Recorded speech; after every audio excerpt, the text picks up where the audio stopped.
Hello friends, I am Professor Pawar SV from Adsul Polytechnic College.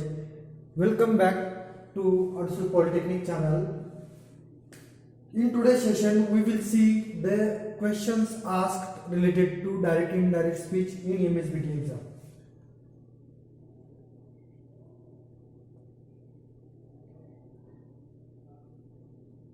Questions asked in MSBT exam related to the topic direct and indirect speech.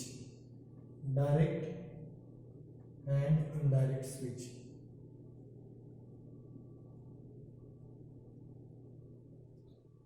Let's see the first example. First question asked in MSBT exam. The question was,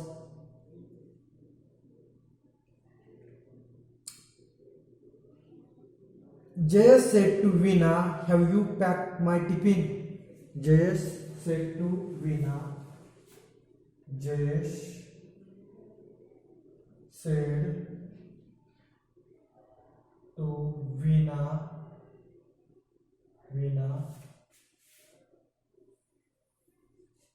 Comma in double inverted commas. Have you packed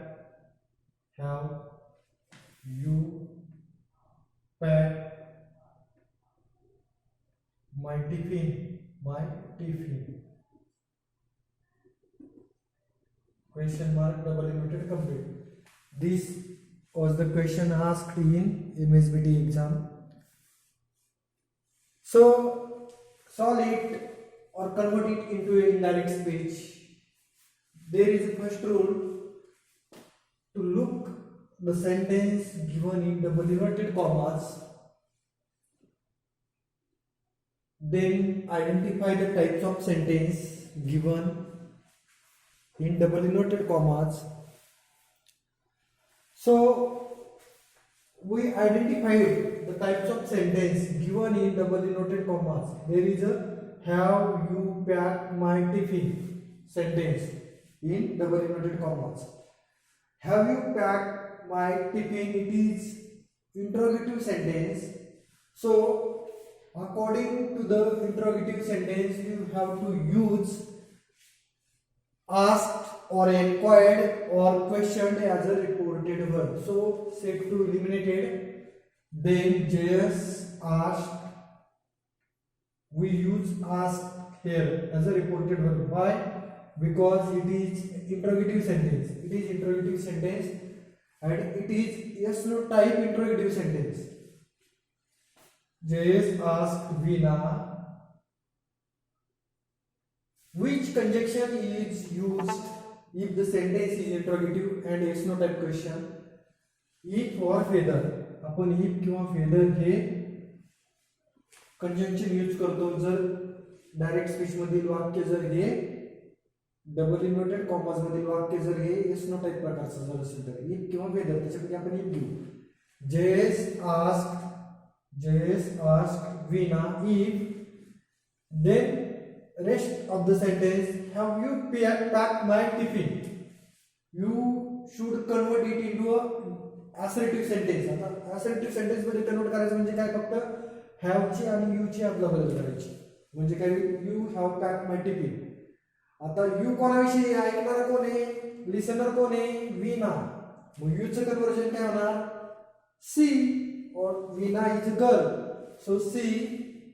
have चं conversion काय होणार, past tense करतो आपण, had. If she had packed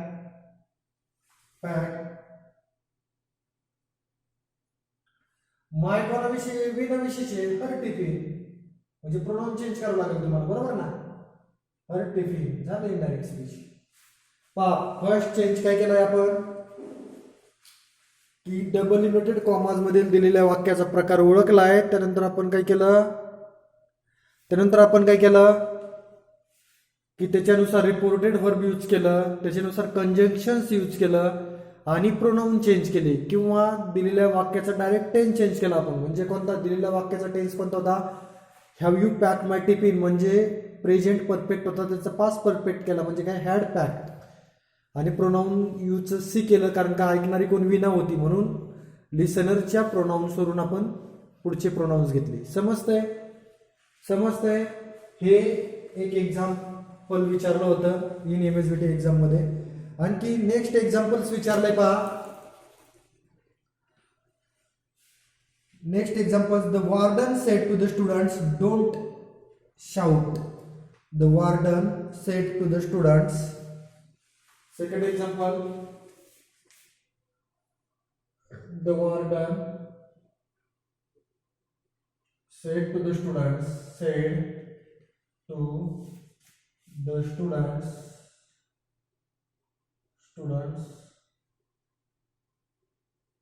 comma in double inverted comma don't shout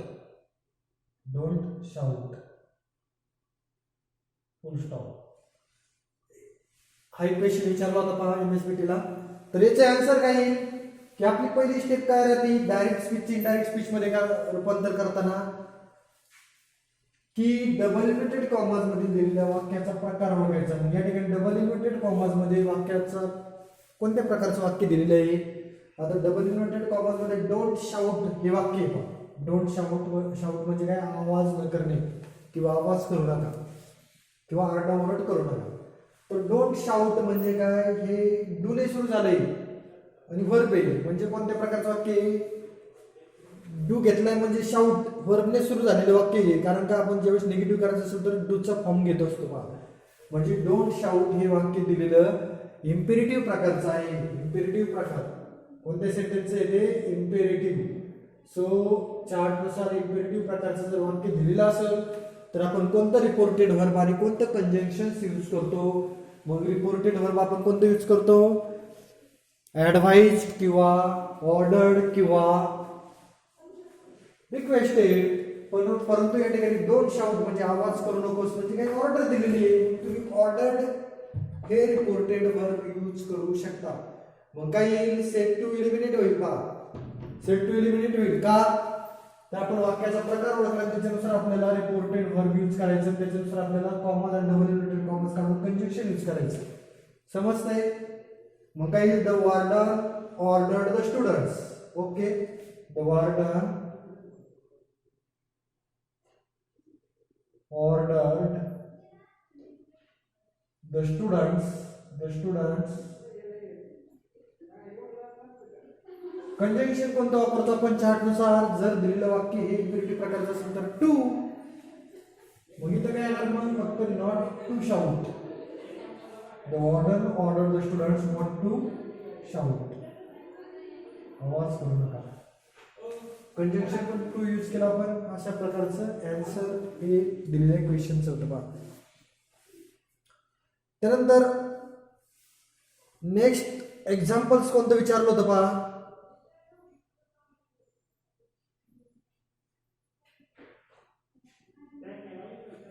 next examples कोणतं विचारलं होतं पहा.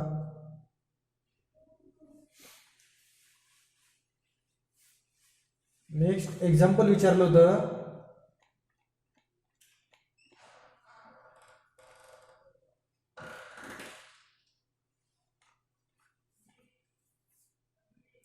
she said how nice of you. She said how nice of you. She said in double inverted commas how nice of you. How nice of you. Full stop double inverted complete. How nice of you म्हणजे काय रे, आणि वाक्याची शेवटी exclamation mark दिलेला आहे. How nice of you. She said comma in double inverted commas how nice of you आणि वाक्याची शेवटी एक्सक्लेमेशन मार्क दिलेला आहे आणि डबल इन्व्हर्टेड कंप्लीट केलेला आहे. कोण सांगेल याचे आन्सर. तर याचं आपण कन्व्हर्जन कसं करतो की दिलेलं वाक्य हे कोणत्या प्रकारचे ते आपण ओळखतो. ओके, ओळखल्यानंतर त्याच्यानुसार आपण रिपोर्टेड व्हर्ब आणि कंजंक्शन्स यूज करतो. आता दिलेल्या वाक्याचा प्रकार कोणता आहे, डबल इन्व्हर्टेड कॉमास मध्ये पाहिजे तुम्ही. हाऊ नाईस ऑफ यू वाक्याची शेवटी उद्गारवाचक चिन्ह आहे म्हणजे हे एक्सक्लामेटरी सेंटेन्स आहे. एक्सक्लामेटरी सेंटेन्स असल्यामुळे एक्सक्लामेटरी सेंटेन्स मध्ये आपण एक्सक्लेम हे रिपोर्टेड वर्ब घेतो म्हणून ते सेड जाईल. त्याच्या जागेवर काय येईल, C exclaim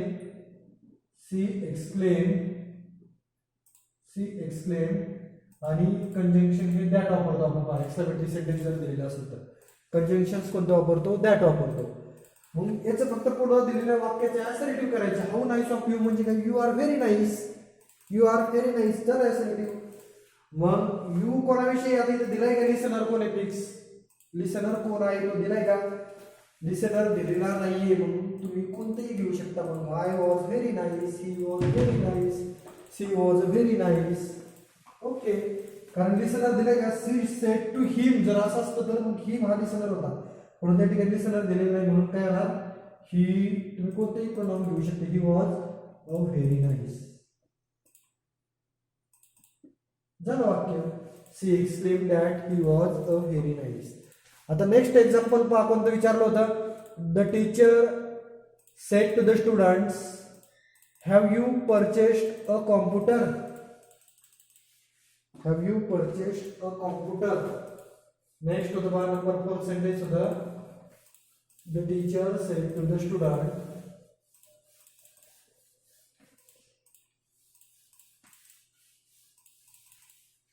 the teacher said to the students.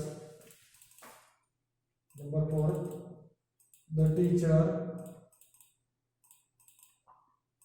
said to the students, said to the student, bracket मध्ये किंवा डबल इनवर्टेड कॉमा मध्ये, have you purchased, स्टुडंट्स करा, have you purchased a computer, आणि वाक्याची शेवटी question mark double inverted complete. Computer पहा, म्हणजे दिलेलं वाक्य कोणत्या प्रकारचं ते आयडेंटिफाय करायचं सुरुवातीला. मग कोणत्या प्रकारचं दिलेलं वाक्य, the teacher said to the students comma in double inverted commas मध्ये, have you purchased a computer question mark double inverted complete. म्हणजे दिलेलं वाक्य हे इंट्रोगेटिव्ह प्रकारचं आहे, कारण का वाक्याची शेवटी क्वेश्चन मार्क आहे. म्हणून आपण जर इंट्रोगेटिव्ह प्रकारचं असेल तर रिपोर्टेड वर्ब कोणतं घेतो, आस्क्ड किंवा इन्क्वायर्ड किंवा क्वेश्चन, याच्यापैकी कोणतं घेतलं तरी बरोबर आहे. The teacher asked the students, asked the students. ऐकणारे कोण येतो, स्टुडंट्स येतो. ओके, मग कंजंक्शन कोणतं वापरतो, इफ किंवा वेदर वापरतो आपण. इथे वेदर घेऊ, weather.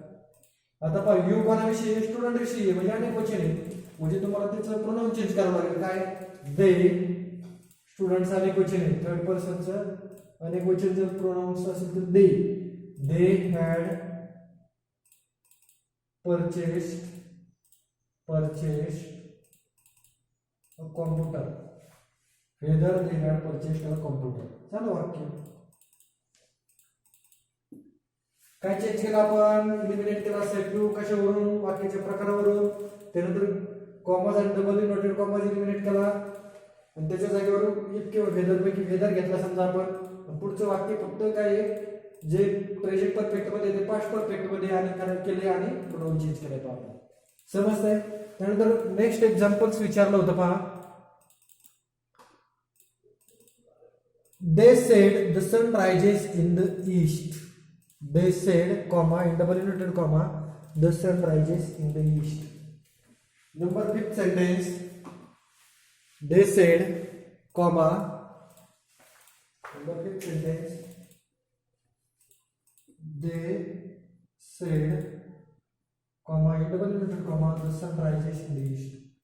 The sun rises in the east.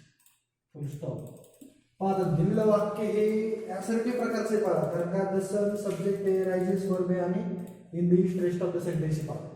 मग अशा प्रकारे जर वाक्यात युनिव्हर्सल ट्रूथ दिलेलं असेल किंवा या ठिकाणी सेज असेल तर पुढच्या वाक्यात काही चेंज करायची आवश्यकता नसते, म्हणजे टेन्स चेंज करायची आवश्यकता नसते. कारण का आता पहा, या ठिकाणी सेज नाहीये, परंतु पुढचं वाक्य दिलेलं युनिव्हर्सल ट्रूथ आहे. पहा, the sun rises in the east, सूर्य हा पूर्वेला उगवतो. हे कालही चेंज होत नव्हतं, कालही तो पूर्वेला उगवत होता, उद्या पण तो पुढे उगवणार आहे, पूर्वेला उगवणार आहे.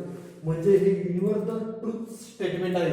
मग त्या ठिकाणी फक्त काय करायचं, ते वाक्य कोणत्या प्रकारचं ओळखायचं त्याच्यानुसार रिपोर्टेड वर्ब आणि कंजक्शन लिहून टाकायचं, वाक्यात काही बदल करायचा नाही. म्हणजे काय लिहायचं, दे सेड दॅट का घेतला आपण, तर हे वाक्य असर्टिव्ह प्रकारचे आहे, म्हणून that the sun rises in the east, the sun rises in the east, in the east, अशा प्रकारे झालं वाक्य. कारण का समजा इकडे सेज असं, he says comma double interval comma मध्ये the sun rises in the east, तर फक्त काय आलं असतं, he says that the sun rises in the east. म्हणजे पुढचं वाक्य युनिव्हर्सल ट्रूथ आहे, त्याच्यामुळे आपल्याला त्याच्यामध्ये चेंज करायची काही गरज आहे का, नाही. त्यानंतर पहा नेक्स्ट सेंटेन्स कोणतं विचारलं होतं ते पाहू आपण. नेक्स्ट सेंटेन्स होतं पहा,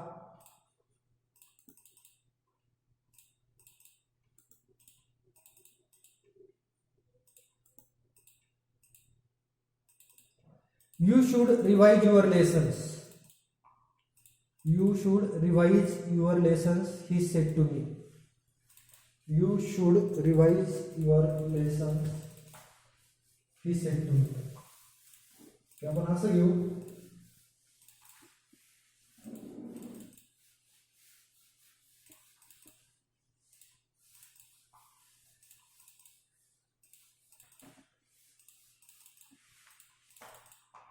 he said to me. Next sentence, he said to me, comma in double quotation, comma, you should revise your lessons. You should revise your lesson. Revise your lessons. Lessons. Okay, double noted complete. You should revise your lessons, he said to me. आता पहा काय करायचंय, first काय आपली की double inverted commas मध्ये पाहिजे, मग डबल इन्व्हर्टेड कॉमाज मध्ये वाक्याचा प्रकार ओळखायचा. You should revise your lessons म्हणजे यू सब्जेक्ट आहे, शुड रिवाइज वर्ब आहे, युअर लेसन्स ऑब्जेक्ट आहे, म्हणजे हे वाक्य ऍसर्टिव्ह प्रकारचं आहे. ऍसर्टिव्ह प्रकारमध्ये काय करतो आपण, कोणतं रिपोर्टेड वर्ब आणि कोणतं कंजक्शन घेतो, सेट टू इलिमिनेट होईल. सेट टू दिलेला असेल तर त्याचं टोल्ड करतो आपण, ऍसर्टिव्ह प्रकारचं वाक्य जर असेल तर चार्टनुसार. ही टोल्ड मी आणि कंजंक्शन दॅट घेतो. कारण का दॅट का घेतो, कारण या ठिकाणी दिलेलं वाक्य हे असर्टिव्ह प्रकारचे आहे म्हणून. म्हणजे काय, he told me that you should revise your lessons. आता यू कोणाविषयी पहा, ऐकणारा कोण आहे, मी. मग यू फर्स्ट मध्ये, मीच फर्स्ट मध्ये केल्यानंतर काय होईल, आय, बरोबर, आय.